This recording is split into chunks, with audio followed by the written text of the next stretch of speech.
Hey everyone, today we start the ultimate playthrough videos, and I'm going to be doing this a little differently in that I'm going to be recording all of the narration as post-play commentary. I'm doing this because it's a little easier to actually do this. Like in Ultimate, I kind of want a lot of concentration going, and while it's more entertaining probably to have me doing it live, um, I don't want to die a lot on camera on Ultimate. I want to actually go through and look semi-competent playing the game. But also, it's easier to concentrate on things with not having to talk at the same time. So that's why I'm doing this. Now, also, I've played through the game completely, almost A to Z, on camera twice now in two fairly in-depth playthroughs. I mean, I know I missed some areas that I'm probably going to go back and do like a Secrets of Grim Dawn video. But I don't really think I need to do it a third time, especially if you're looking for ultimate difficulty. And yeah, that's my two reasons for doing this. It's a little easier to actually play without having to concentrate on talking. And I mean, I'm still going to get distracted as hell watching myself play while trying to talk. But also, I've done it twice in detail already, and I don't really feel I need to do it a third time for the hardest difficulty in the game. So I'm going to take and do sort of like highlighty things, and obviously we're not starting at the beginning of the game. We're helping Barnabas with the water pump. And I'm still, at this point, because this is like 2 weeks ago or something, at this point in the game, I'm actually still getting used to having the full Iskander set. Because actually, when I started Ultimate, I didn't have every single piece together.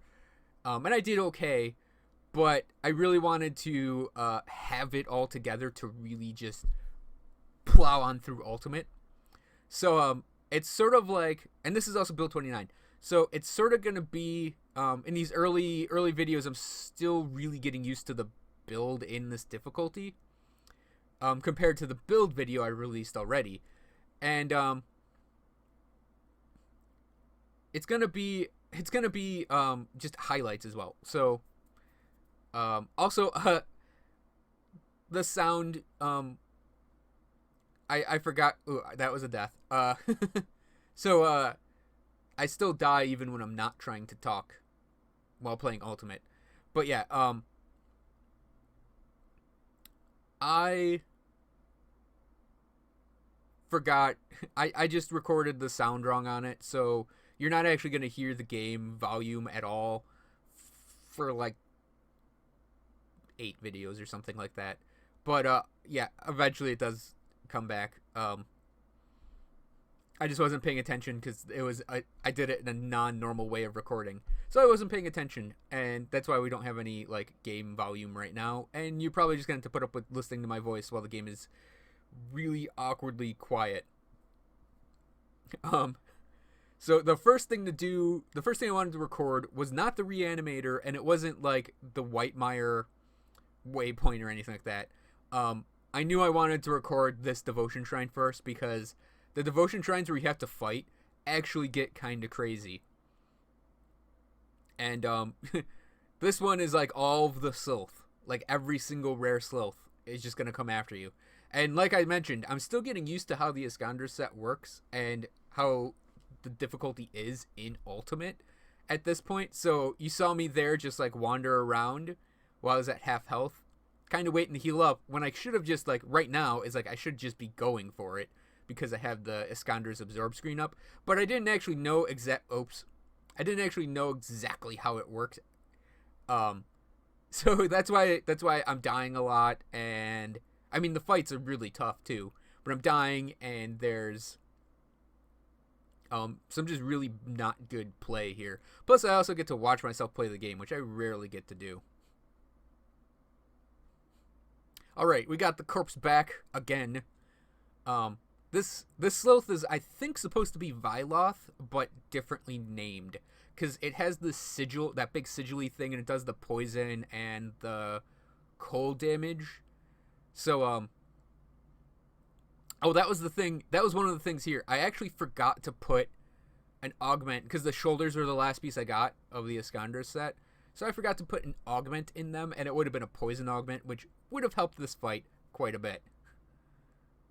So instead of eating all of these Dreeg's evil eyes it throws out, or its poison novas, I probably would have been able to handle it a lot better.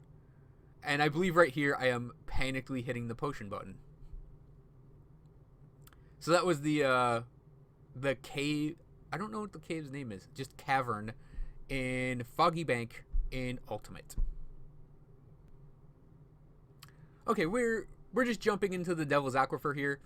This is the all Slilth all the time video, I guess. And the Devil's Aquifer in Ultimate doesn't have the shrine in it. It doesn't have it in Elite either, if I recall correctly. But helping Barnabas with the water pump is, it's fairly fine quest to do, even on Ultimate difficulty. It gets you nice experience. And obviously you don't get more than 5 item bags. It'd be awesome if you got more than 5, but you don't get more than 5.